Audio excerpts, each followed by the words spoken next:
see is if you say personal brand, people get, like I'm not trying to build a brand. No, trying to make yourself more sellable, more so more people know who you are, to build some awareness around your capability. I go, you're all so cocky now because you got jobs. And you probably had one job after another, but guess what?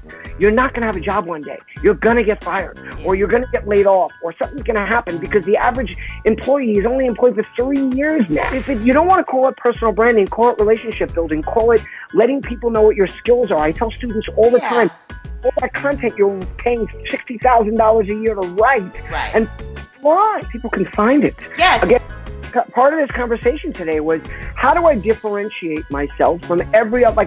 One important way to do that is, if you are lucky enough to get their attention, the first thing they're going to do, the first thing every recruiter does, is they're going to Google you. Google. They're going to go to LinkedIn. They're going to go to Facebook. They're going to see what is your footprint out there. And if you have content out there, if you have information out there about who you are as a person, what you believe in, or let's make it really simple. Just samples of your writing. Yes. Just some of the stuff that you put together, some of the things you worked on in your last work you did that comes out in blog posts and podcasts. Be open. Also, you get things like this. You get asked to be on people's podcasts. Right. So that I take all this stuff. Like, if you give me the embed code after you publish it, I will put it on my blog. Awesome. Because I don't want people to just have to find it on your thing. And then I tell all these people, how could you not have your own blog? Right. How could you not? And this is why. Look, I'm a big believer. I publish on LinkedIn. I publish on Medium. I have all these things. But the only one I own is tedrubin.com. Mm-hmm.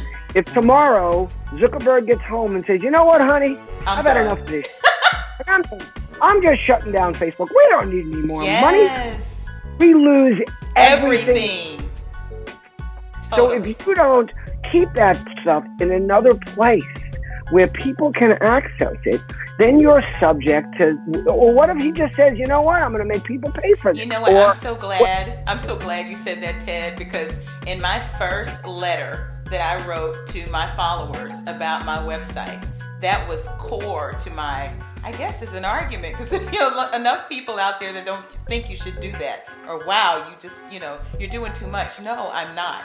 The problem was, I was writing all of my writings on LinkedIn before they published onto Black Enterprise. Let's say, okay, Black Enterprise could go out of business. Who knows, right? We don't want them to.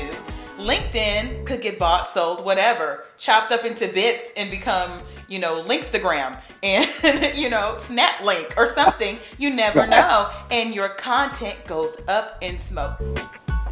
The Culture Soup Podcast is a production of No Silos Communication.